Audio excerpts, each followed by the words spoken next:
If everybody could please have a seat.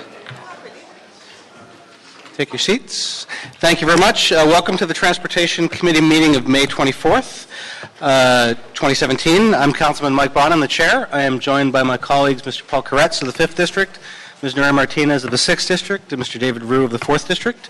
I believe Mr. Weezar will be joining us shortly, but we are going to begin. Colleagues, just to dispense with some matters of business, I was going to recommend items 2 through 8 on consent. Mr. Rue, you still have a question on 8? Yeah. All right, so 2 through 7 on consent. Any objections? All right, items 2 through 7 are moved on consent. Let me then begin, as is our custom, with our multimodal roll call. In the past month, who in the audience has used a bus to commute? Okay, train? Bicycle? I'm keeping a very close eye on everybody who's filled out a card on the Atwater Bridge one. Bicycle again? Mm-hmm. Rideshare? Oh, wow, a lot of rideshare in the room. Okay. All right, so we will begin then by welcoming Mr. Weezar. So now we're at full force today. I'm going to start. We have a number of public comment cards on different items. We have one general public comment card from Ms. Antonia Ramirez. So I'm going to start with general public comment. Ms. Ramirez, why don't you come on up? And I see that you have a couple other cards in here, so I will give you 2 minutes, one on items 1 and 8, and then another additional minute on the general public comment. 2 minutes or 3 minutes? You get 3 minutes total. Okay. 1 minute is general public comment, and then the others are specific to items 1 and 8. All right. Thank you. I'll start with with public comments if I can. Ladies and gentlemen, we still have a lot of violence on all buses and transportation modes. Trains, buses, shuttle buses, LA dot buses. We have gang stalking by mob lynchers who target innocent individuals and harass them consistently in hopes of getting them banned, arrested, and or injured. What we need is ICE and immigration agents on all buses, trains, and airplanes, because most of the crimes that are being committed on these trains and buses are done by criminal, illegal wetbacks and gangbangers, Chango Latino gangbangers, and black thugs and pimps, and a few white trash as well. And what we need is to please look up the greatest authority on gang stalking, and that he is retired ex-FBI agent Ted Gunderson, who expounds very thoroughly on YouTube regarding gang stalking. I happen to be a victim, and so of gang stalking. And please, there's a lot of theft going on the trains and buses, even when you take a nap. I lock if you see my shopping cart, I lock my things all the time. I've been a victim too many times. And number one, please. I noticed that the Dash buses and Metro buses with all other intrabuses agencies merge or arrive at the same time at each bus stop, creating havoc, frustration, where you don't know if you should run up the hill to get the bus that you are trying to get, or wait till it comes down. Yet some buses far back don't readily come down straight. They'll go around the already parked buses ahead of them and refuse to pick up the passengers, and they'll proceed on their merry way. This happens a lot, especially at Hill and First Street, in all directions by LA Dot and all the other buses. That is nerve-wracking. And number 8, I am in agreement to penalize and not reward these thugs who sell or store their vehicles on the streets, because most of them are Chango Latino wetbacks and gangbanging pussies. Some black drug dealers, pimps who are involved in an underground criminal monopolies of illegally selling non-salvageable vehicles that have had auto body work, and most of them are felons who just got out of prison, and they're staying in sober homes or halfway homes, and what they do is they park their vehicles right by their homes on the streets, and of course they use it as a dope dealing place as well. So yes, prosecute the bastards, because it breeds high crimes. And again, God bless Donald Trump and Jeff Sessions and all the Homeland Security and everyone else under Donald Trump. We adore this man because he is taking the bull by the horns. He is going to enforce the rule of law, and we're going to clean up the transportation departments all across America. We're going to have privacy, we're going to have safety, security, and we're going to have a lot of happy people and a lot more passengers because you are down of passengers riding. God bless America and the United States military and Donald Trump. Ms. Ramirez, before you go, one, that closes general public comment, so I'll be taking no more general public comment. I noticed you also have a card for item 9, so if you'd like to take your minute for 9, go ahead. Let's see, with number 9. Let's see, number 9, yes. The bridge. Thank you very much. Ladies and gentlemen, I'm not an engineer, but I know Donald Trump is, and I don't build bridges, but I know Donald Trump does. I don't quite understand the dynamics of this non-motorized multimodal bridge project. I'm excited because if it's going to be 21st century view, I think I'm all for it. However, will it again deter crimes? Will it become a hub? Will it become where it will be graffitied and vandalized? How much is it going to cost us? And how does the surveillance work? Will the surveillance only be used if you create problems or vandalize the property, or will the surveillance be used when people have theft or they incur some kind of violence, attacks against them? How can we use this project of the multimodal bridge? Will it help all pedestrians, passengers, and riders? Will it improve the quality of life for all of us? And God bless Donald Trump. Thank you very much, sirs. Thank you, Ms. Ramirez. I can tell looking out through the audience that there's a number of folks who are new to these deliberations, both on the public side of the room and on the city employee side of the room, who were looking a little surprised at some of the public comments. That is our regular...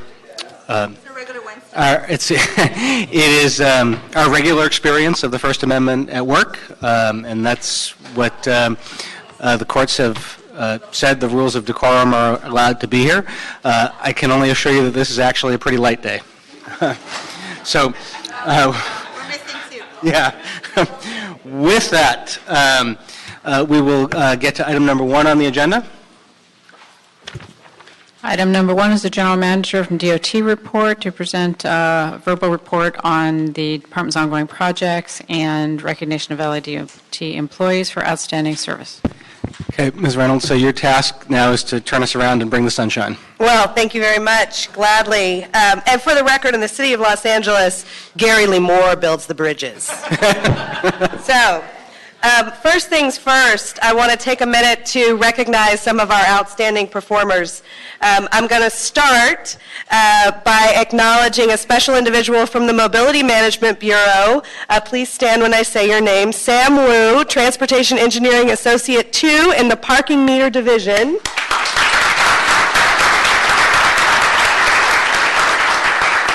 Mr. Wu has been at LADOT almost 29 years, where he started in ATSAC as part of the Signal Design and Construction team. He has worked in the franchise taxi cab division, where he helped establish taxi zones throughout the city. He's currently at the Parking Meter Division. Sam has been a one-man show, training others as well as reviewing, investigating, and field checking for any parking changes at the city curb. He oversees our parking meter technicians' weekly maintenance activity report and handles the various valet-related fees collected. This requires annual calculation of meter revenue reimbursement owed by valet companies. If any valet operator fails to pay the fees, Sam coordinates with LAPD Police Commission to begin sanctions against the permit and the removal of the loading zone. With a tremendous amount of responsibility bestowed upon Sam, he continues to perform exceptionally. His effort, energy, and dedication to the department earned him this outstanding performer recognition. It is my honor to congratulate Mr. Sam Wu. Thank you.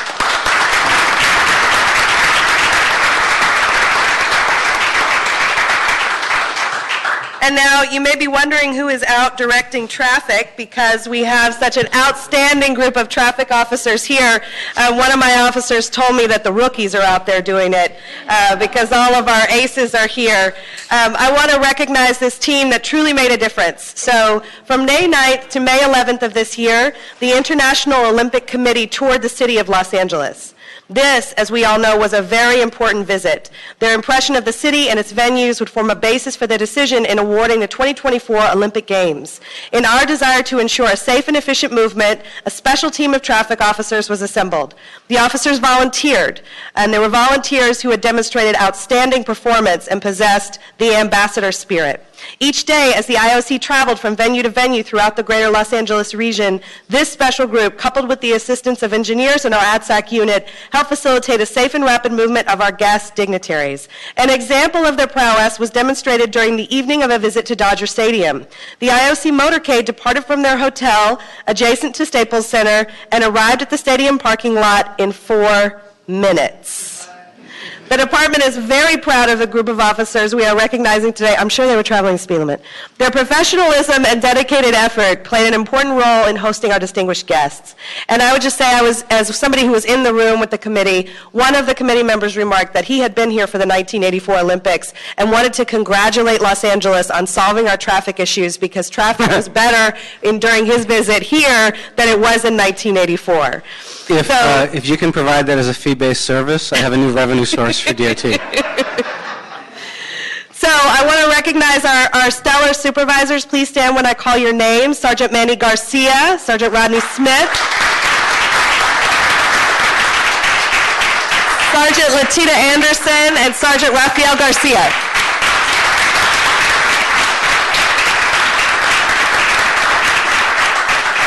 And now, as I say your name, traffic officer ambassadors, please stand and be recognized. There are 27 names.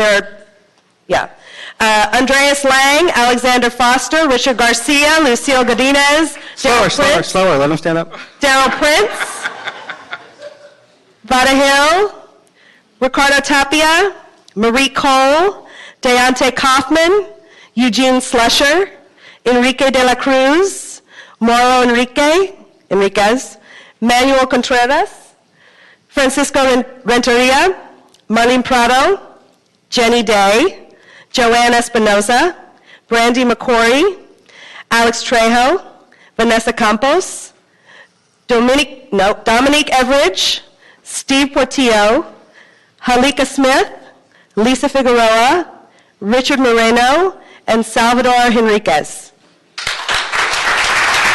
Anybody? Well, we missed someone. Who did I miss? Did we miss someone? Who did I miss? Stand on up. All right. Oh, there's a couple of them.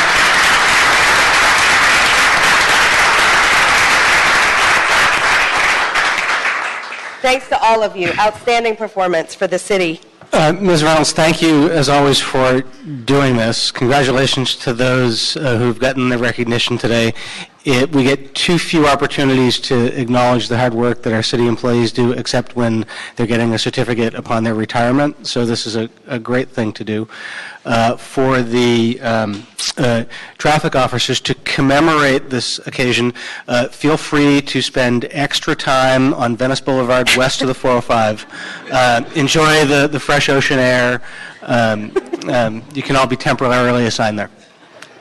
Mr. Chair, if I could just take the privilege and just say thank you so very much to all our traffic officers and our traffic enforcement.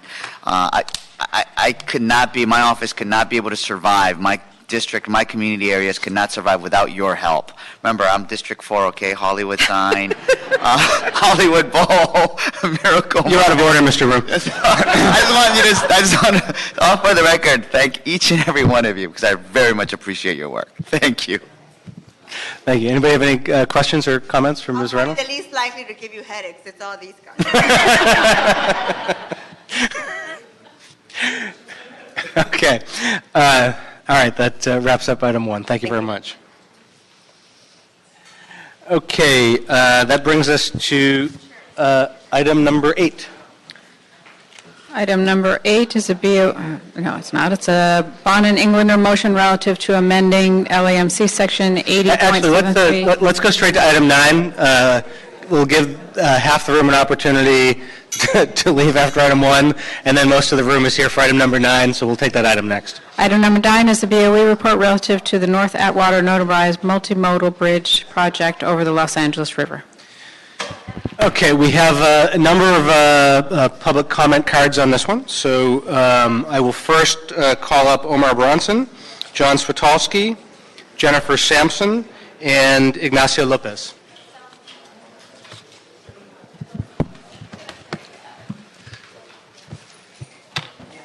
Good afternoon. Thank you for having us. My name is Omar Brownson. I'm the executive director of the nonprofit River LA, which was created by the City of Los Angeles to help move the revitalization master plan forward. This is one of the first projects that we began working on. I'm going to get technical, this is one of the most affordable designs on the table, if not the most affordable design on the table. The City of Los Angeles, I'm proud to say, is getting a $16 million bridge for less than $8 million. The project has received all of its permits, environmental reviews, has bids in hands that will expire June 2nd.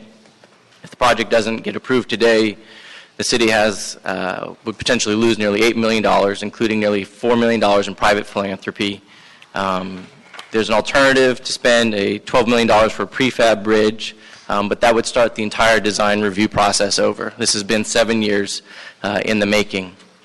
In short, there is no cheaper design for the City of Los Angeles. We can start construction this year. This is something that people can cross in the next 2 years. The cable stay bridge is inspiring for bikers, walkers, and equestrians, and these funds are ready to move forward today with your support. Thank you. Great, thank you. John? Yes, thank you, Mr. Chair, members of the committee. Mike, I'll direct my comments towards costs.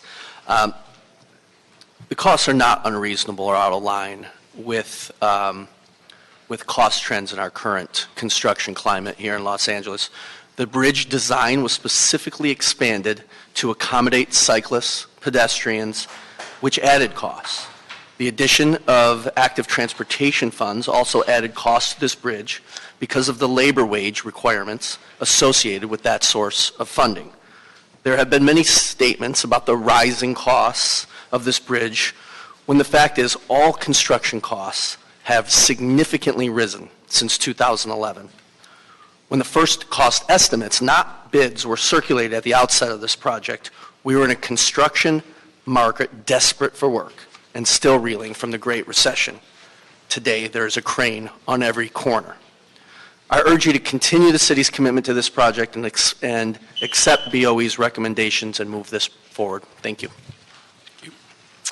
Hello, Council.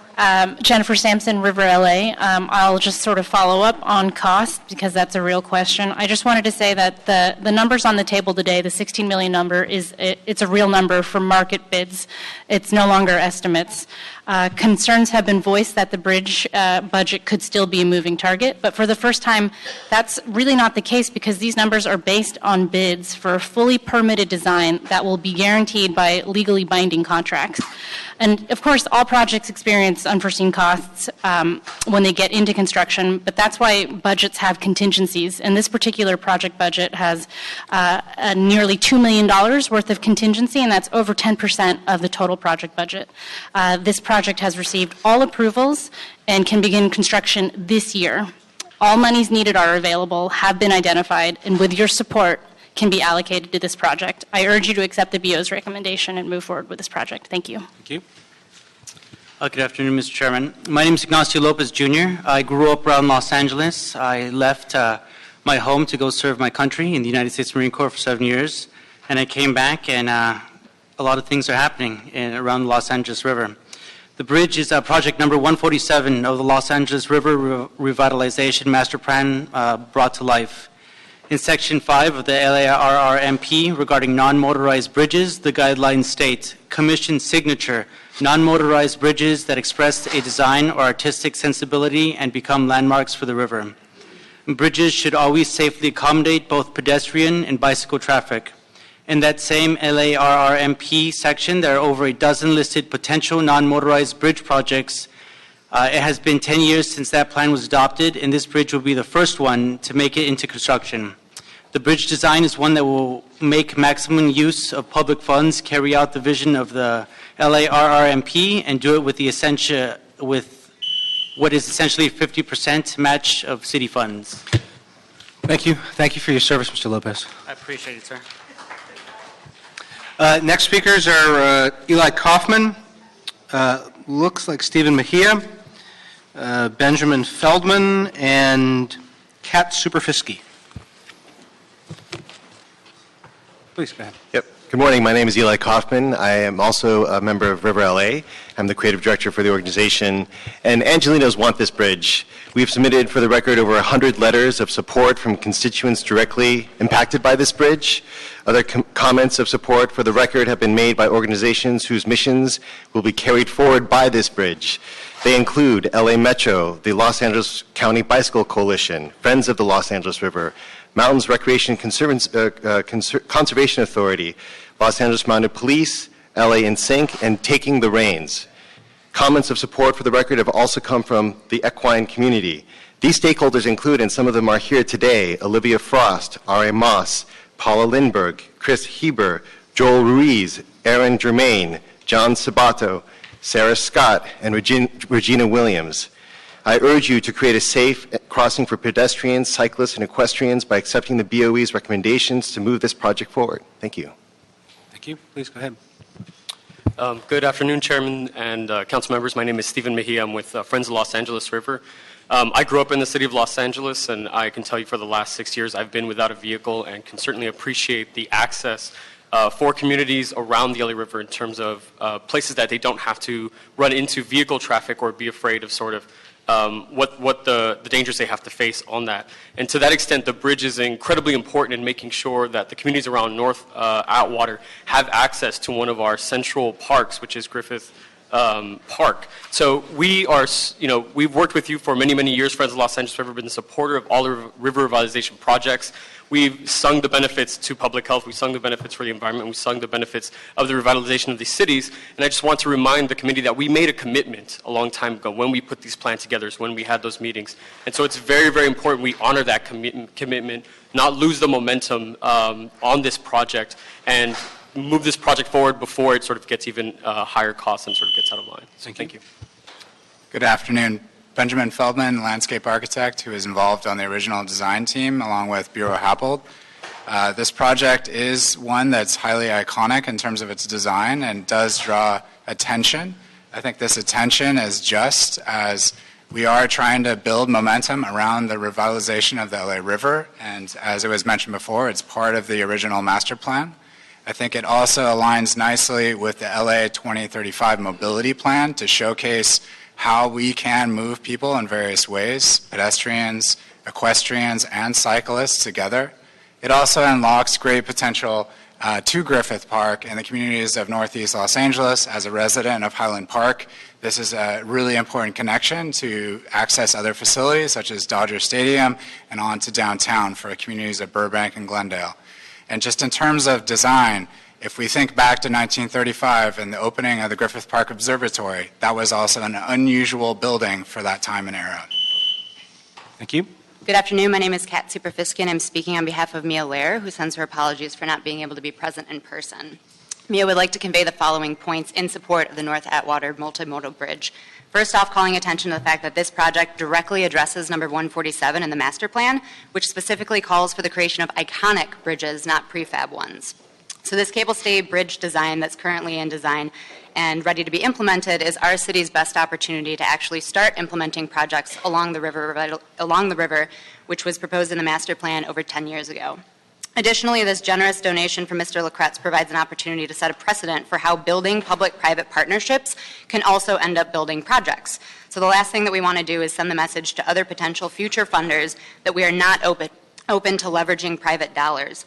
Similarly, we don't want to turn down the $3.6 million in ATF and show the state that we can't actually handle public funding. So based on these points, Mia urges you to join her in supporting the crossing as it is currently designed. Thank you. Thank you. The next speakers are Aaron Germain, Paula Lindberg, Olivia Frost, and the final speaker is Ari. I'm having a hard time reading your last name. It begins with an M.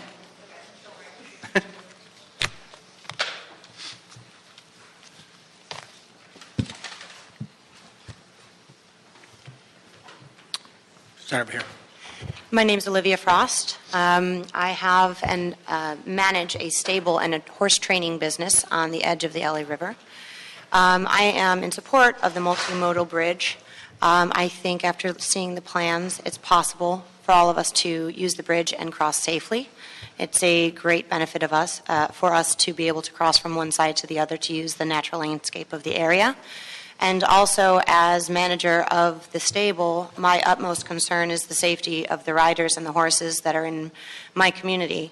Just last week, I was out on the river's edge, and I saw a girl I'm familiar with soaking wet, and so was her horse. She attempted to cross the river and fell down, was trapped under her horse. Both her horse and her sustained broken bones.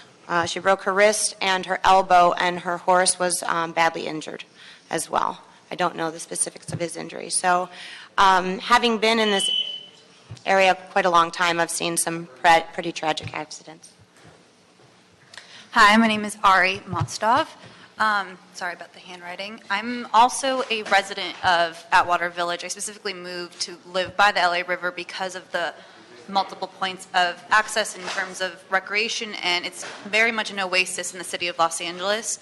I also am an equestrian, and I think there is nothing like this in the whole country, where you have such access to these huge, beautiful parks and also this urban environment, and it's quite exceptional, and I think it really boosts the morale and boosts the opportunities available to people in that area. And I think it will increase a lot of great business and a lot of great use of the outdoors. Hi, I'm Paula Lindbergh. I'm also an equestrian in that area. I feel very, very lucky to have found Atwater Village and that equestrian community. It's incredibly diverse. We have like backyard ponies and we have Grand Prix horses. Right now, it is incredibly unsafe to cross the river. It's very slippery, very algae-filled. I have never even attempted it. We have all looked over the bridge design, and it's beautiful. And it takes into consideration bikes crossing with horses and all of the drama that can ensue with that. And it's laid out so, so well that we have our own space and that we can avoid accidents in the future. And please let us have it. It would be amazing. Please. My name is Erin Germain, and I'm also a member of the equestrian community in Atwater, along with these lovely ladies. And I, too, would like to just say how wonderful it would be for the community. I think one of the big things that draws a lot of us to horses is trail access, and it's something that's really lacking for that side of the river, and would be, you know, especially with this bridge and with the separate horse path along with the bike and walking path, would be a really safe way to cross the bridge. I know that some people do it, but you know, for a lot of us that are very concerned about the safety of our horses and ourselves, it's unfortunately not something that we can do right now. And a bridge like this, you know, would be a great thing for the equestrian community, and also, you know, I know the biking and kind of the runners as well who could utilize it. So, thank you. Thank you. Thank you all. All right, that concludes public comment on the. Mr. Labange, I see, has joined us, a former member of this committee. Would you like to make a public comment, sir? Good afternoon. It's great to see all of you. I miss you too, Nuri. I think they said it all, those great residents of Atwater Village. I think it's so special to see this opportunity came. The last bridge that was built in our city was the Los Angeles River Bikeway Bridge, Los Feliz Bridge, named after Alex Baum. This connection will be so important because there's over 56 miles of bridle trail in Griffith Park, which we hope to expand to the west of lands that we've acquired over the last several years in the proper form and fashion. So I just wanted to support this. The Lacretz family is one of the great families that's given throughout this city, from the high-tech center in the art district to at the Los Angeles Zoo and other places throughout. The observatory is very special. But when you build a bridge, it's not a wall. It's an opportunity to connect. And this great river of ours, which does have some challenges when the low flow comes, and the slipperiness does impede people from being able to cross. So it's going to be a wonderful opportunity. And I thank everybody who's been involved in this, especially the Bureau of Engineering, who built the great bridges that came from the 14th District, from the east to the west side, and all the way through. Thank you very much. Nice to see you, Michael. Thank you, Mr. Labange. And Mr. Labange, if you'd like a tour of the building, I can call down to CD4 and arrange. Make sure, whatever you do, I don't want you to miss the top of the building. Take the elevator all the way up, the observatory. What's the name of the top? What's the name of the top? Bradley Observatory. Tom Bradley Tower. Very good, very good. Mr. Labange, since your retirement, I will let you know I have picked up the obligation from you, and I make sure in TCT committee nobody says Tibbet, that they always say Tom Bradley International Terminal. You're welcome.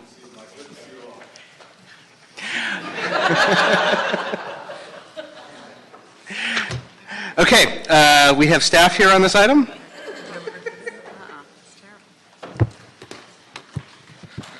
Good afternoon.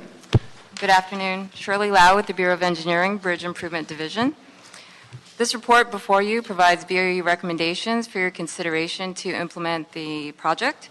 To provide some background, this proposed bridge will be situated roughly 1/2 mile upstream of Los Feliz Boulevard, connecting the two banks of the LA River. The bridge will be approximately 325 feet long, 35 feet wide, with two separate paths, one for pedestrians and bicyclists and the other path for equestrian use. This non-motorized multimodal crossing is project number 147 of the city's LA River Revitalization Master Plan that was adopted in 2007.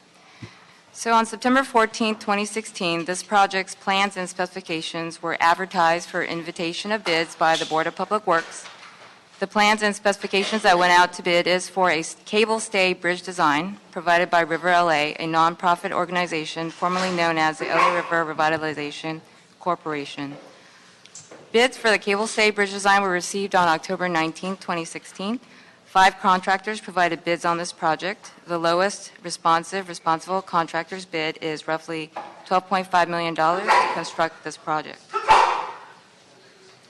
On November 21, 2016, the Arts, Parks, and River Committee instructed BOE to report back on sources of funds for the project and also provide a construction cost comparison between the cable stay bridge design that went out to bid and an alternative prefabricated bridge design.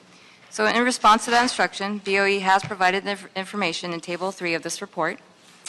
The construction cost for the cable stay design, which is based on actual bids, totals $16.1 million, and for the alternative prefabricated bridge, it is estimated at $11.4 million. The cable stay bridge is shovel-ready. With the prefabricated bridge, there is a funding shortfall and redesign is required prior to construction. Also in Table 3, BOE has identified and listed all the funding necessary to award the construction contract for the cable stay design by June 2nd, 2017. That's when the bids expire. Lastly, I also want to just add that included in this report are 2 gift agreements, one from the private donor to gift a cash donation of over $3.88 million to construct the cable stay bridge. The other gift agreement is with River LA that transfers all the other grant funds and other documents associated with the project to the city. BOE recommends the approval of the instructions set forth in this report. That concludes my presentation. I'm happy to answer any questions. Thank you very much. Do you have anything you'd like to add? No, but I'm Pauline Chan from LADOT Active Transportation. I'm here to answer questions as well. Okay. Ms. Romero, would the mayor's office want to? No? Just a thumbs up? Okay. Okay. Colleagues, this item has been previously before the Arts Parks Committee as well as the Public Works Committee, which have the same recommendations. The only item that's really relevant for this committee today is the discussion of the funding source. The mayor's office has been working closely with DOT and relevant parties and has come up with revised language that allows the project to move forward, keeps everybody happy. Do we have copies of that, Paul, to distribute? Different than what's in the report? Yes. I'll read it as Paul passes it out. It would authorize the controller to establish a new account within the Public Works Trust Fund, Fund number 834, Department number 50, entitled North Atwater Multimodal Bridge Public Works Trust Fund Loan, subject to the approval of the Board of Public Works of a new loan of $6,933,133 from the Public Works Trust Fund for this project. And here's the language. And transfer the loan to the Engineering Special Services Fund, number 682, Department 50, on an as-needed basis as requested by the city engineer for this project. Annual loan payments in the amount of $693,313.30 will begin in fiscal year 2018-19, as established through the annual budget process and paid through various funding sources, such as gas tax, Measure R, Measure M, and other potential sources, including but not limited to future grant funds and new revenue sources. So it's a little more flexible. Second. Okay. Are there any questions? So any questions or discussion? Okay, do we have a motion to approve as amended? Okay. Okay, so moved and seconded.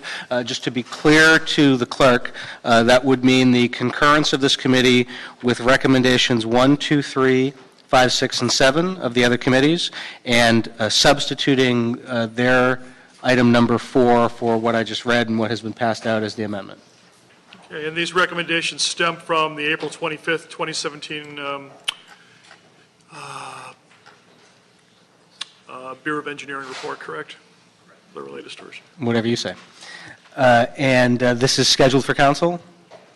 Not to my knowledge. I'll have to check with my colleagues since this has passed several hands. Okay, there's a time sensitivity to the matter. It needs to go to council and to the Board of Public Works. And when do we need it to council by? We would like it Friday, May 26th. Friday, May 26th, as in 2 days from today? That is correct. Gary Okay. Lee Moore, city engineer, yes. We'll have to talk with staff because, that may be cutting it a little on the close side. We'll make that a very special and important request from the committee, and probably a number of us in the room will talk to the council president's office. I have one quick question. Where are we on the bid construction, the construction bid process? Are you referring on this particular project? On this particular project, we've actually received the bids, and so we had received 3 bids on this five, I'm sorry. We had received 5 bids, so we're ready to, after the council acts on this on Friday, hopefully. Yes, and then a week from this Friday, we would be scheduled to go to the Board of Public Works to award the contract before the bid bond expires. So our report is yes.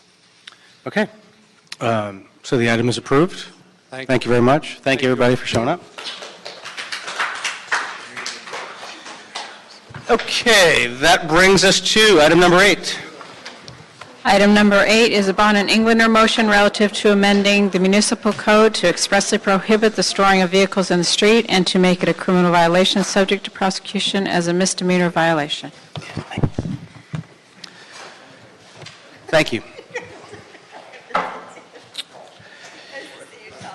Okay, colleagues, this item is the result of a motion of mine, which stems from a growing phenomenon in Los Angeles, particularly acute in a part of my district, where essentially a car rental agency, in this case a car share and car rental agency, is parking their entire fleet of vehicles on public streets rather than in their own privately owned area.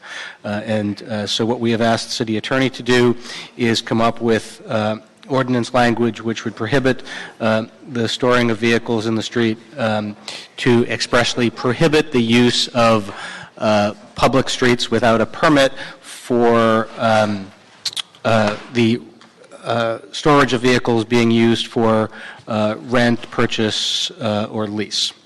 Mr. Nagel, is there anything you'd like to add to my description?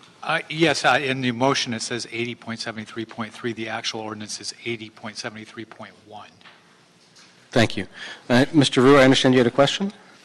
Yes, Mr. Chairman, thank you very much. And in general, I am in support of your motion. I just had some couple of clarification questions. If we have the department, I guess it would be city attorney that I'll be asking the questions to. Yes. Or, I just want to clarify that this ordinance will be creating an absolute would it be creating an absolute prohibition on the parking of rideshare or car share vehicles without consideration of time or zone? Or would it work in the same way as the LA Municipal Code Section 80.73.2 that prohibits vehicles being parked in the same location for over 72 hours?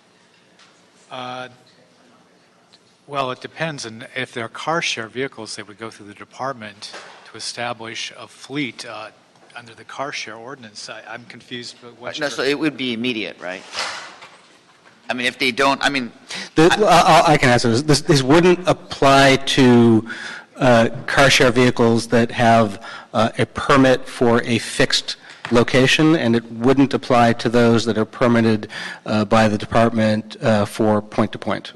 It's also a separate ordinance from the 72-hour restriction that you mentioned, and this is a type of ordinance that, for enforcement, would, as I understand it, require investigation by the department before action. Mm-hmm. Yes. And especially because of item number 10, which seeks to create this process, I'm fully supportive. The one question I had was, this motion states that several new web-based or car-sharing rental companies are storing their vehicles on public streets. But obviously, motion item number 10 talks about some sort of permitting for that. But what about peer-to-peer car sharing, which is non-fleet based? Which the point-to-point is fleet-based, but then there's also peer-to-peer, meaning like like in San Francisco, if I drove my car up there and I wasn't going to be using, and I don't know, I was going to go somewhere for a day or two, they have technology now where I could rent out my car, and there's a little device that allows people to open my car door and I keep my key in the car. Well, that's a question for item 10, really. Right. It's the permitting, right. So I think item number 10 is more for franchise-based. No, it covers Does it cover peer-to-peer as well? Yes. It would cover peer-to-peer? Right. The department will explain it when they come up on the item, but it's a totally different, it's different. Can we get in? Sorry. Yeah. We have a separate car share ordinance to deal with the issues you're discussing. What Councilmember Bonin is discussing is these companies who are basically operating a rental car company on our streets, and that's something completely different. And that's what he's regulating with his proposed amendment. Well, actually, this amendment's specifically for car sharing company franchises that are parking in the street. You're talking about number 10. I was talking about number 8. Right, we're on number 8. Well, number 8 motion specifically states prohibits persons from entity from selling, leasing, reserving any street parking or any public space without written authorization from the city. Several new web-based car-sharing rental companies, however, are storing their vehicles. And under item 10, we consider a permit system for car sharing. So this covers everything that is not covered by the permit. It would be for illegal. Yeah. Effectively, what this is doing is saying that, here's the analogy. If you rent a car from Thrifty or Budget Rent-A-Car, you can park it as you would. But if you operate a Thrifty franchise, you can't park all of them on Lancashire. Mm-hmm. I fully agree with that. So, I mean, I guess I'll reserve my discussion for item number 10. I just want to make sure that there's all these new technology companies coming, especially with car sharing, and I am fully supportive of that as we try to give people more options to get out of their cars. So, and use all different types of transportation. But I just wanted to make sure that was a little clarified. But I'm fine with it then. Okay. Mr. Koretz?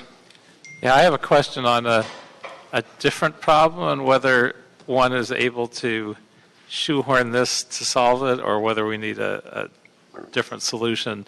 I know in my district we have several problem auto body shops that use the street as their parking lot. That's already covered under the same ordinance, 80.73. Yeah, it should be made clear, this ordinance is already on the books. This is changing the fine structure to make it so that a company is less likely to factor the fine in to the cost of doing business. Right. It raises the fine from 75 to, what does it raise it to? 250. Yeah. So would that apply for this problem area that I'm identifying as well? Yes, it's already covered in that ordinance. Okay, so with that objection, as amended to refer to 80.73.1 as opposed to .3. That is approved, and that brings us to item number 10. Item number 10 is a DOT report relative to the formulation of a multi-provider car share fixed space and point-to-point car share permit program. Good afternoon. Good afternoon. Marcel Porras, Chief Sustainability Officer, LADOT. So, Marcel, if to start, because it's already clear this is going to be a broad and wide-ranging conversation, if you could start by framing how we got to this moment, what sort of pilots we have done that predate this, and explaining the distinction between the fixed and the point-to-point. Sure. So currently the City of Los Angeles has one car-sharing pilot program established with Zipcar. That pilot originally began with locating car-sharing vehicles around university campuses, namely USC and UCLA, in residential neighborhoods. That pilot was expanded to include Hollywood and specifically on-street metered locations. In some instances, they weren't metered because we were able to find locations that kind of find these squeezed-in spaces. So the original university pilot was for 40 vehicles. The Hollywood-specific on-street was for 22 vehicles. That program has continued. There are other car-sharing operators in the region that are operating, but they operate in off-street private lots. What's before the committee today is to expand the on-street portion of fixed space to allow for multiple operators to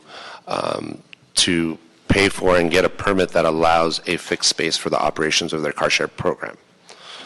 The report also provides the mechanism for a what some people call a point-to-point or free-floating car share program. Most notably, Car2Go is in that market. Also, Reach Now, which is a subsidiary of BMW, is in that market, and that allows for car share.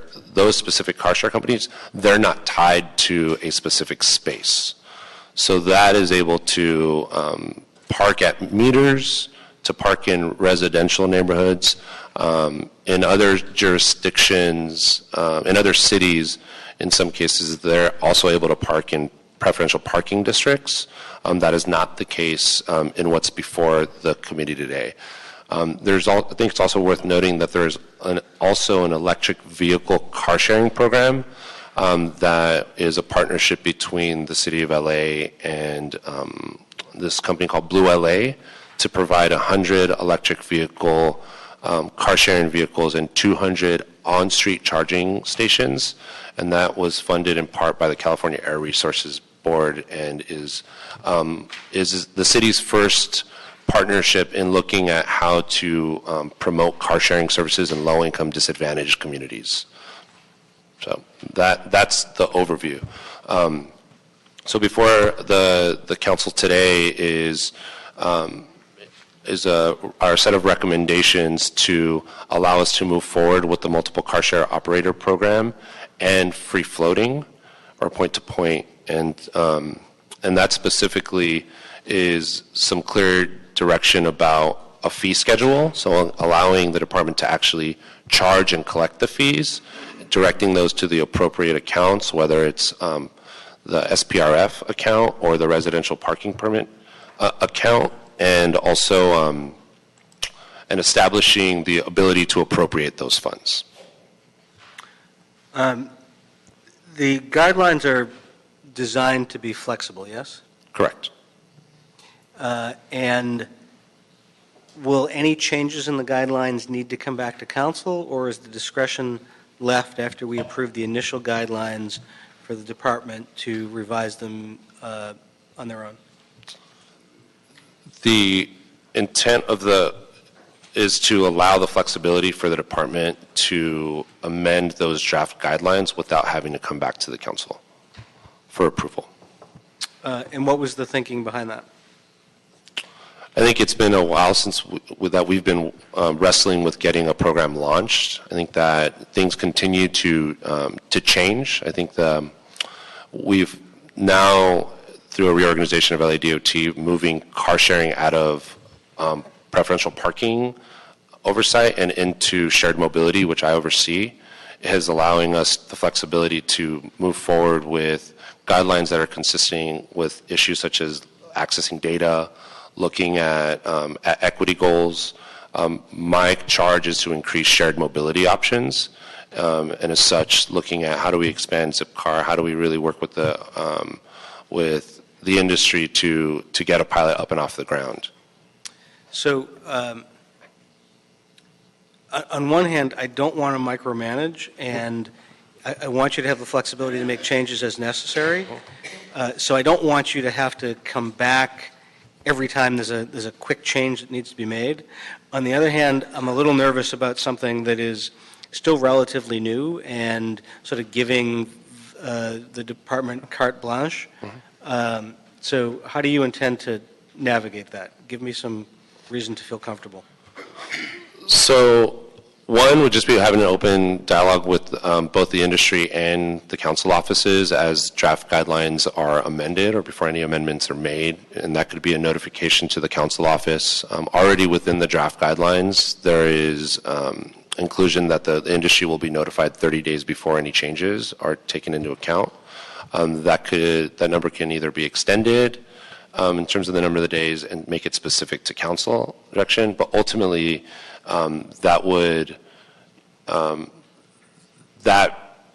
assumes that the council supports the DOT in making those policy recommendations as it addresses new mobility issues. Short of that, I think it would require a report back to the council if the council does want to have that oversight, even if just initially.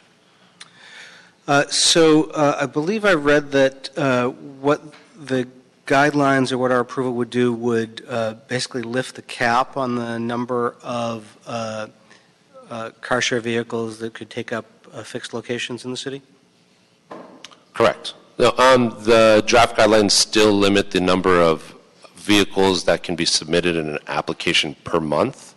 It is 10 vehicle locations per month per company, but there is no cap. There is a lift on, and that's just so that we can manage a workflow. If we don't want to set up false expectations to the industry that says we're willing to process 200 car share spaces a month because that becomes a resource issue. The other piece, though, that originally was proposed as a cap was specifically around the free-floating model. And originally, the department had recommended an initial cap of 50 permits within a 6-month period and 200 over a 24-month period. And looking at other cities, the average one-way car sharing program is about 450 vehicles, with the upper end, like is Seattle having 750 vehicles citywide, and Columbus having 200. And so we wanted to allow the flexibility of the industry to propose us what a free-floating model would look like and what that fleet size would be.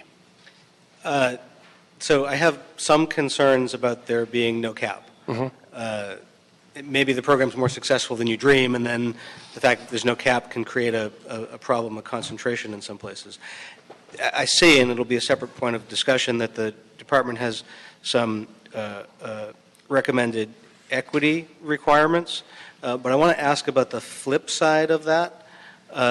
Is there anything in here that prevents too much of a concentration in a certain area. I have, Venice Beach, for instance, where I can imagine if unchecked, and I trust the department would consult with my office, and there'd be safeguards against this, but I'm concerned that all of a sudden 50 spaces otherwise generally available to the public are now available only to people who subscribe to a particular car share service. So, Councilman, I just want to add just a couple things. One is, this is still described as a pilot program here. And so, without question, we expect to be coming back and reporting back.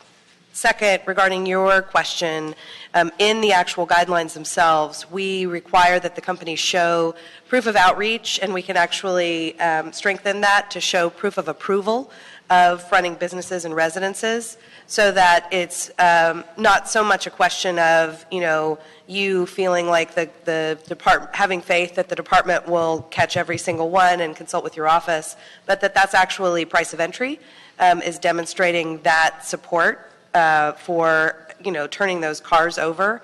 I would also say, the approval or disapproval of these guidelines, particularly for the fixed model, is not necessarily what is holding car share back in Los Angeles. There are plenty of spaces at private lots and other things that these companies could be utilizing to expand. The fact that they haven't yet, and the fact that, even since the committee made the initial recommendation that the department open this program, we have not been flooded by hundreds of requests. Also tells me that, the companies involved and the market itself are, my read of the tea leaves is that I'm not anticipating that overnight we're going to be overwhelmed by hundreds and hundreds of these requests, just based on what we've seen since we opened the program, and also, the fact that we could strengthen those project approvals in the guidelines themselves. Yeah, I'm just a little wary. Short-term rentals is not a problem in most neighborhoods of Los Angeles, but disproportionately the concentration is in my district and maybe in Mr. Weezar's district, a little in maybe CD 13 and maybe in CD 4. There are places where it's really concentrated. I'm concerned about potential impacts in the coastal zone. Voters approved the California Coastal Act 40, 50 years ago, and that said the coast is for everybody. And west of Lincoln, residents don't even have permit parking because they don't get to own the parking there. It belongs to everybody. So I'm just a little concerned, particularly if there's a potential for large numbers, and I suspect everything happens in large numbers in Venice, that there's spaces that could then be essentially removed from the general public domain into the semi-public, semi-exclusive domain of the car share. I don't look at it quite the same way as, something that's in the public domain is available to people who have enough money to own their own vehicle. These vehicles may actually be used by people who don't have enough money to own their own vehicle but can pay on a per-use basis to use this vehicle, and they're part of the general public too. I don't think of car sharing as something that is sort of exclusive or sort of a 1% kind of a thing. I think it is, these are spaces that are going to be used by the general public. But I could also see, initially, if we wanted to, come back at 3-month intervals, just with a report to file about the number of spaces that are under consideration or the number of requests we've gotten and where they are, so that the committee can keep a close eye on whether or not that materializes. And furthermore, if we wanted to prohibit this in the coastal zone, we could do that too. Right. I'm really just still wrapping my head around it. And I sort of agree with what you said about the not being about the 1% as it applies to point to point. But if for a fixed location, presumably the fixed location is folks who live in that area, and if it's in one of the wealthier areas, then it's those wealthier folks who are then essentially creating ownership of that spot. Just thinking through this as we go. Not as opposed to visitors who want to come and use those locations. Right. Sure. One last question, totally different thing, and then I'll turn it over to my colleagues, is I notice that one of the funds that the revenue goes to is receive and appropriate funding from payments for compensation for parking revenue loss or other parking fees associated with the car share pilot program into the special parking revenue fund number 363. I get how if it's a metered spot, that's money lost, so you'd put that in. A lot of them presumably wouldn't be a metered spot. I only ask this because saying putting money into the special parking revenue fund is essentially saying putting money into the general fund because it gets rated every year. Why not create a fund that DOT has a little tighter rein over? We're open to that. I thought you might be. Colleagues, who else has, I know Mr. Rue has questions. Okay. I want to start with Ms. Martinez. I had a question about the electrical vehicle car sharing pilot program. So in the report it talks about 40 hubs. Do you know where they're going to be located? Yeah, so the geography is tied to the Cal Enviro screen, and Do you have a list of locations you can share with us or share with my office? we don't have a final list. We have the first place. We're actually doing an online crowdsourcing tool and a number of workshops to get those locations located. We have some preliminary analysis that we can share with your office in terms of those spaces, but geographically it would cover downtown, Pico Union, MacArthur Park, parts of Koreatown, parts of Echo Park, parts of East Hollywood. Nothing in the valley. Nothing in the valley in this go-around. That's what I thought. Okay. Yep. Then no need to share. Okay. My other question was, in terms of where the cars are being deployed, is it mostly in Hollywood, or how do we ensure that equity issue? I'm glad you brought it up, Mike. How are we addressing the equitable access issue? So I just want to know where they're basically being deployed. Are you only concentrated in Hollywood for now?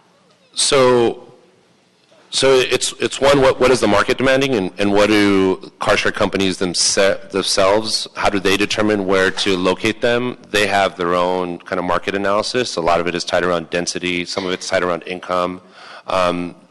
Before I came over, I looked at Zipcar's map for the region.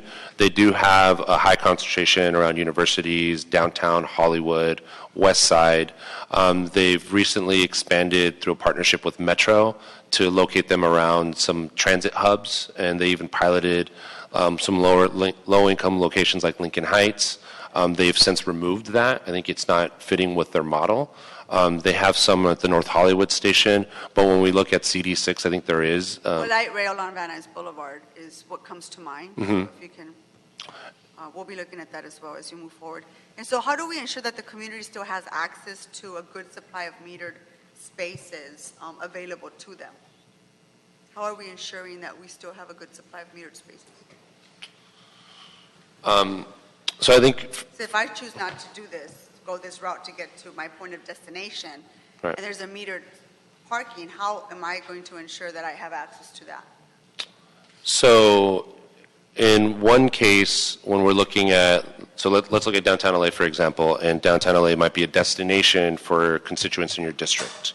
So ultimately, the decision to identify a fixed space location would be, as it is, in consultation with the home council office. And so looking at what those locations are, the council office also would look at, DOT would also work with the council office to make sure that there isn't over-concentration. And I think one of the things that also helps to kind of, as a barrier, is that the permit fees here are fully cost recoverable. And so the car sharing company has to make the decision that it's worth it to them to go to an area that is a high demand parking area, because we're asking them to pay us to recover the parking cost. So in some instances, they have to make the decision, is it cheaper for me to do an off-street lot and just get that location, or do I want to do an on-street lot, and their decision is going to be based on what that cost is. And so I think one of the things that mitigates it is the cost impact. And if we were just giving it away, then there would be no disincentive for them to actually select them. say, oh, well, we want 10 spots on this street. But because there is a cost recovery associated to it, that helps to mitigate the demand that they're gonna utilize. And how would the point-to-point system and the fixed space system interact with each other? Are they both going to be concentrated in the same communities, or how would that work? I think it's going to depend on the industry in terms of what their market says. And so we are not being prescriptive in terms of where it goes. I think in having preliminary conversations with the industry around point-to-point, they have a geography that they're interested in looking at, which I think looks at central Los Angeles specifically. For the fixed space, I think what will demonstrate kind of the demand again, I think it'll mirror a lot of where they're located in their off-street lots. And that is, as I was mentioning, is mostly central LA as well, parts in the valley around transit stations, like they have some located at Cal State Northridge as well. Yeah, my concern is the equitable issue that was brought up earlier, but also how do we ensure that we keep a good supply of parking spaces for the general public who chooses not to do this? We're already taking spaces for bikes and car sharing type of services. I just want to ensure that we continue to have a good supply for the rest of the public who chooses not to use this mode of transportation to get around our city. Well, I think part of that is that strengthening that approval of the businesses. Typically metered spaces are in business districts because they're there to ensure turnover for customers, et cetera. And so strengthening that requirement that those fronting businesses, that these companies demonstrate that they've gotten consensus from those fronting businesses is one way to do that. Because a small business person, or somebody who is running a shop on Van Nuys or on some of these corridors cares deeply about that supply of metered parking spaces. And so, that's one way to ensure that the stakeholders who are directly involved and whose success is directly tied to the availability of those spaces has a strong voice in determining how many of them we turn over. So it's not a top-down approach where we wave a wand and say this neighborhood should have 20 and this should have 40. It's really about where's the demand and where are those stakeholders willing to give up those spaces. Yeah, I just want to be careful that we're not simply doing these kinds of, going into these types of agreements with these companies based on how much they're going to pay us. And in return, the rest of my community has to end up dealing with there's not enough street parking available for them. So I just want to make sure, because there's a price to pay when it comes to the shared economy. Yep.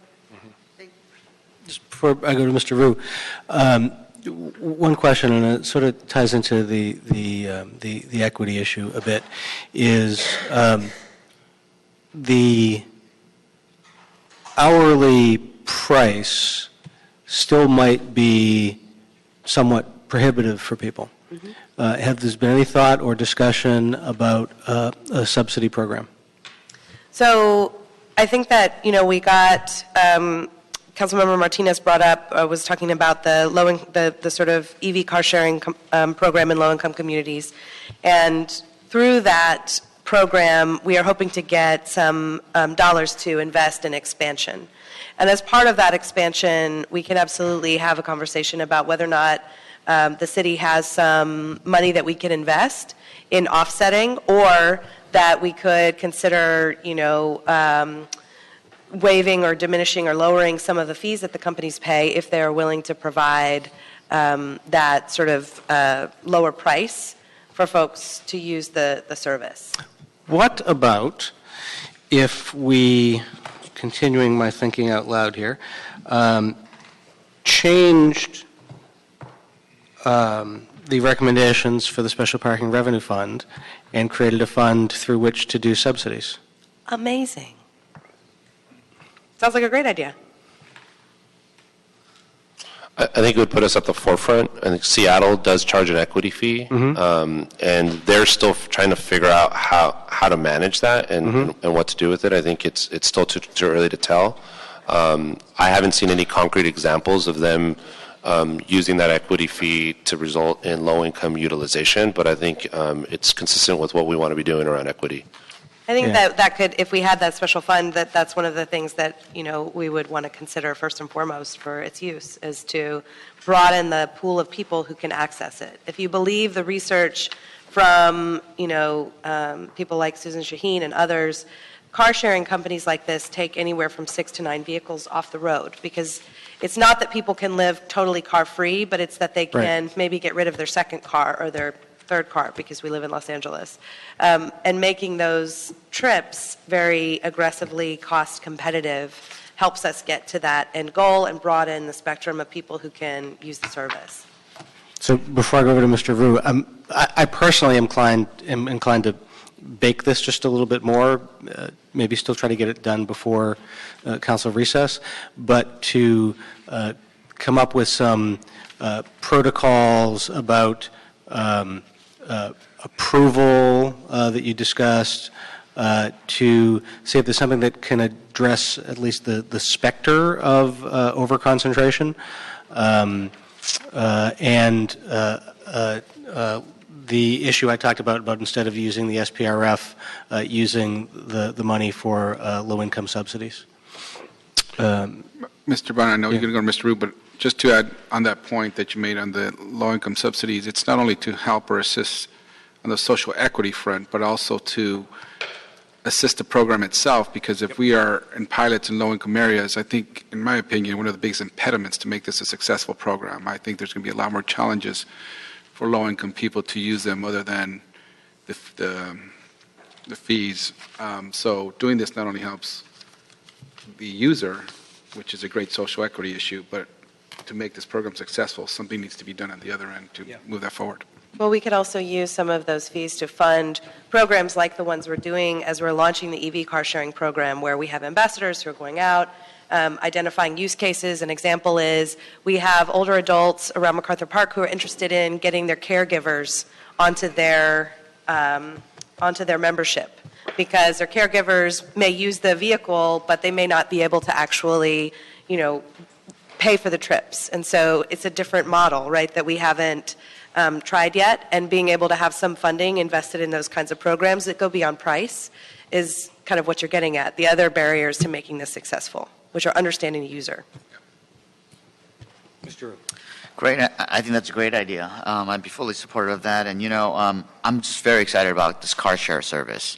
And I'm really looking forward to these pilot projects. I'm trying to get a pilot project in my district as well, because I want to see what works, what doesn't, see if there's bottlenecks, and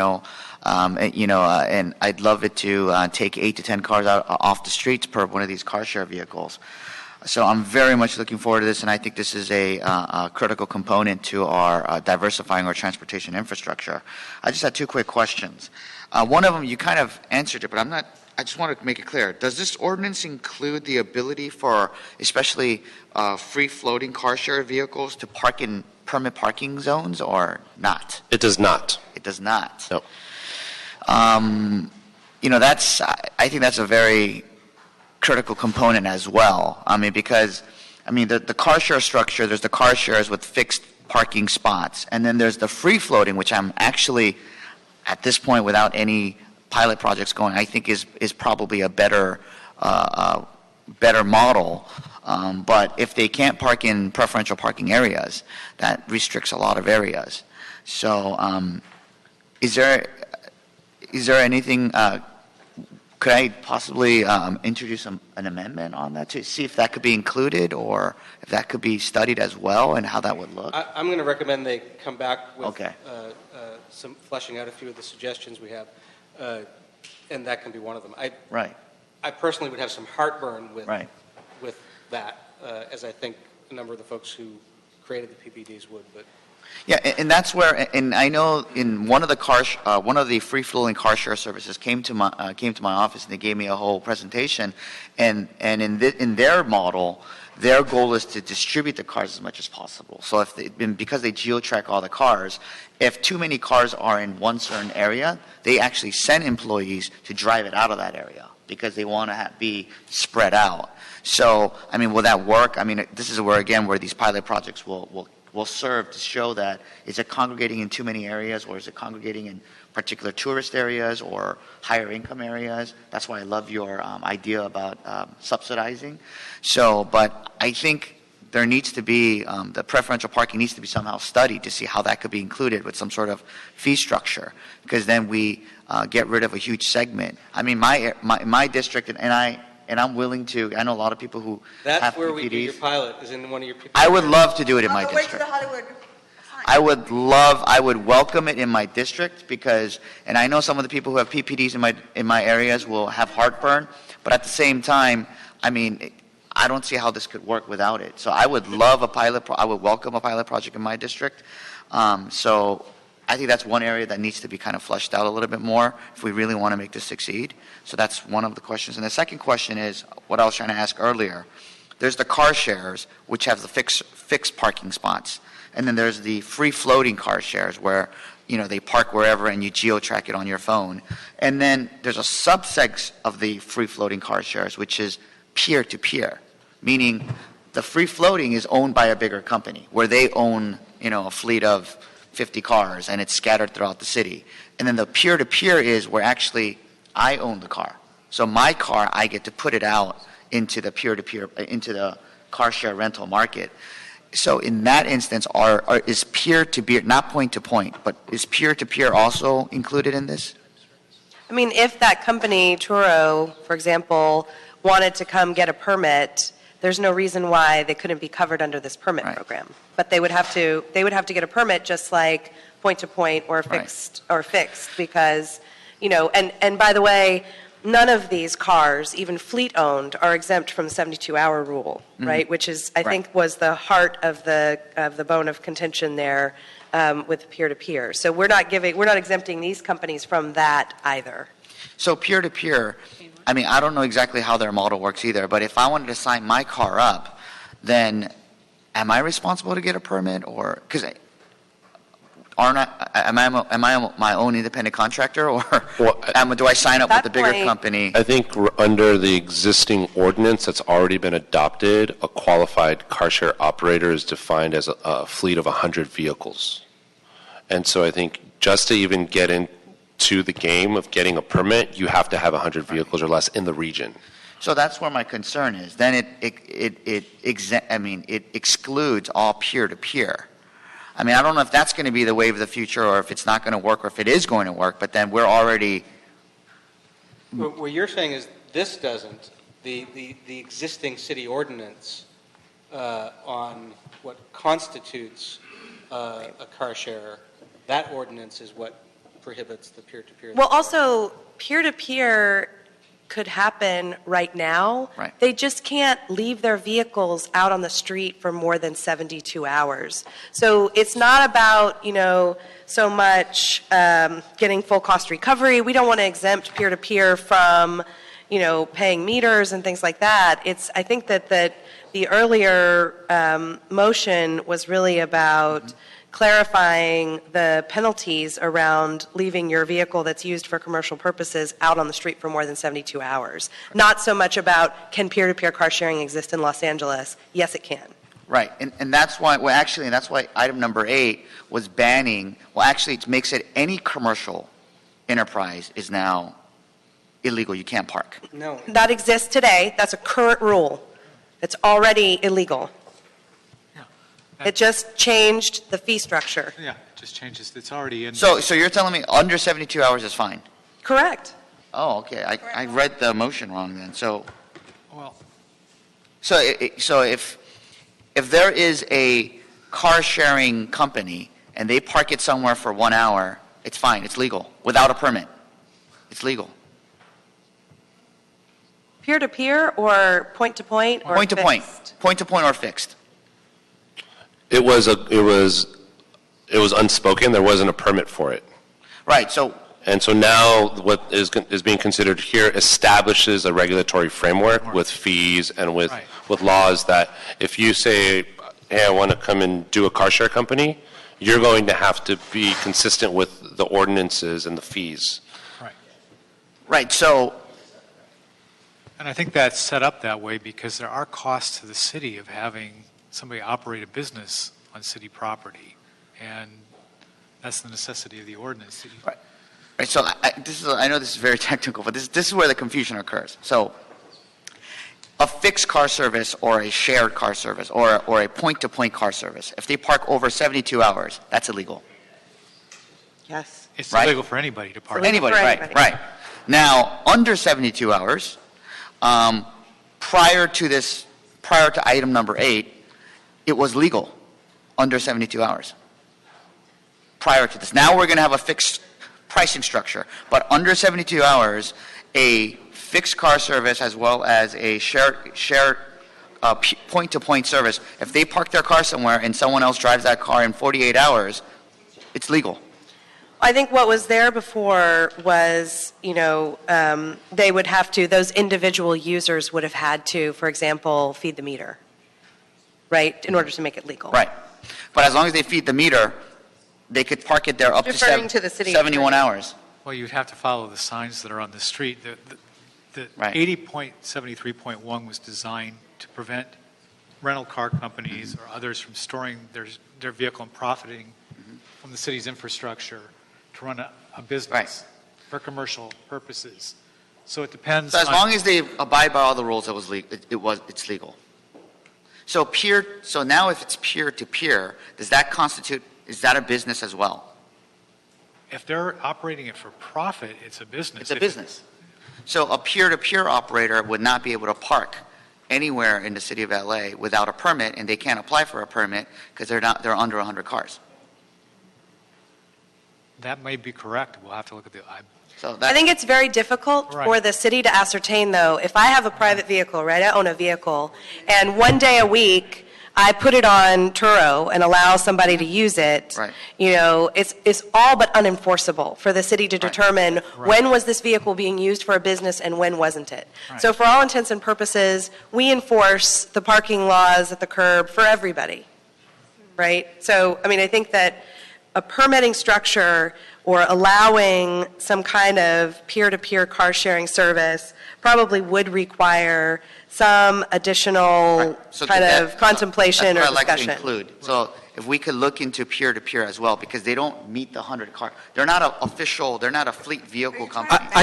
No, he wants to allow it. I kind of think, listening to this, my opinion is the peer-to-peer is a separate discussion. I think it raises entirely different issues, and it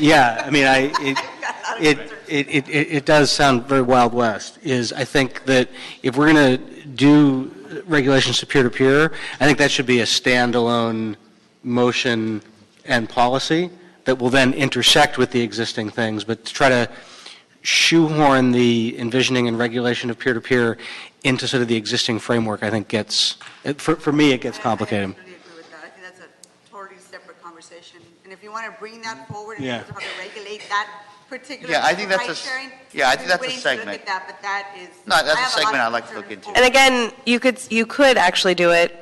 You just couldn't park your vehicle on the city street. But I don't think we should Right. mix it up with Yeah. what we're trying to do here today. Right. Yeah, so I'd be willing to, I'll be working with the chair and try to introduce a motion on that, because I think that's something that needs to be, one segment that needs to be looked at as well. This is a whole brave new world. All of this, we don't know if any of this is going to work or if it's not going to work, right? So. I remember how the Brave New World turned out in the book, too. Any other questions? That's it. Okay. So what would be the department's preference on when to come back and sort of flesh out these issues? Would it be right before council recess or right after council recess? When's council recess? How quickly you forget, Marcel. I know. Most of July. I would request that it would be after council recess on the month of August. Okay. Come back in August. Okay. All right. Sounds good. Do you have questions, Ms. Rowland? Clarify, can you specify what you'd like us to, or could we go through just a quick list of what you'd like us to do in that return? Yes. In that return, a little more fleshed out detail on the approval protocols for different locations, the consultative process with council office and relevant stakeholders. A little more thought on whether or not there should be or could be, I'm open to pushback on the should, whether or not there should be or could be any provisions regarding the prevention of over-concentration in some areas or incentivizing some concentration in areas other than those targeted south of the 10 freeway in here to make sure that there's some coverage in the valley or other areas. A look at not using the SPRF, but creating a different fund that then could help fund a subsidy program to help further make this available to a wider range of folks. And then a little bit of a discussion, I guess it would be with me and perhaps with Mr. Buscaino about whether or not there should be any different standards or impacts on the fixed in the coastal zones. He and I are the only two who represent part of the coastal zone. That just occurred to me as we were sitting here, so I want to think through that a little bit before we come back. Do you want us to take up the issuance of a master permit for these vehicles to be allowed to be parked in permit parking districts, PREF parking districts? I think you should come back with some options on that. I think one of them should certainly be that it be a pilot program. I wouldn't be open to doing it right away, but if Mr. Rue wants to pilot it, that's cool. And we'll take up on-street peer-to-peer car sharing permits under separate motion. Separate council file. Okay. Yeah. Great. Okay. And before we make that the direction, there are three folks here who wanted to speak on the item. Shane Phillips, Walter Rosencrans, and is it Smoke Shane? Smoke Shane West. You win the award for the coolest name of the day. Go ahead. Shall I start? Afternoon, my name is Shane Phillips. I'm here with Central City Association. Car share has proven itself as one of the most effective strategies for increasing transit ridership and promoting more walking and bicycling, especially in dense urban centers like downtown. And so we really appreciate the council's efforts to make this happen. Done right, car share can and has a record of giving people the peace of mind needed to cut back on car ownership and make their mobility decisions based on what works best for each individual trip. In downtown, there are thousands of residents and workers, at least, who own cars but rarely use them thanks to our strong transit culture, and they would all benefit from a robust car share program that saved them money and also gave them more freedom of choice. As council and this committee move forward on this effort, we hope you'll focus on creating a flexible framework that really lets these services reach the critical mass of both density of vehicles as well as coverage that they need to be truly successful. Thank you. Thank you. Hi, thanks for letting me speak here today, guys. We've been a partner with the city since the first car share pilot program launched in 2009 near our original operations of USC and UCLA. We have partnered with the LA Metro to bring more car sharing along transit lines and today have vehicles at 10 different metro stations. We're grateful for the city's continued interest in partnering with the car sharing operators. At our core, Zipcar enables our members to live car-free or car-light by providing access to wheels when you want them. Here in LA, 45% of members report that if Zipcar disappeared, they would buy a car. That's a huge number, obviously. So we've also partnered with dozens of cities and transit agencies across North America to grow the impact of car sharing. These partnerships are mutually beneficial and long-lasting. We appreciate the spirit of what the City of Los Angeles has proposed here, but based on our experience, we believe that the regulations and the program fees should be more in line with similar programs across the country. As currently proposed, we have concerns with our ability to participate in this program, and we respectfully ask the committee hold this item until review until we get better feedback. Thank you. My name is Walter Rosencrans with the point-to-point car share company Car2Go. First off, thank you, Chair Bonin and the committee for bringing this item to the fore, and also for LADOT for all the hard work that they put into this item. We're excited that the city is looking for alternative mobility options, including point-to-point car share. We're excited about that. As was mentioned in prior presentation, there's research that shows that car share overall reduces the number of vehicles within the city, just because as people have more mobility options, they're more likely to give up cars, which frees up parking for everybody else. And we just got the documents and we're still reviewing them. There's a few things in there that we have concerns about that may be untenable, and questions about it. But overall, we're very grateful for the thought that went into the report and to the documents. And we look forward to working with LADOT on clarification and the process. Thank you. Thank you. So seeing no further comment, the direction of the committee will be ask the department to refine the proposal and come back at the beginning of August. And no other items on the agenda? No, we'll be holding this item in committee pending the report. Yes. No other items. Thank you. So we are adjourned. Thank you, everybody.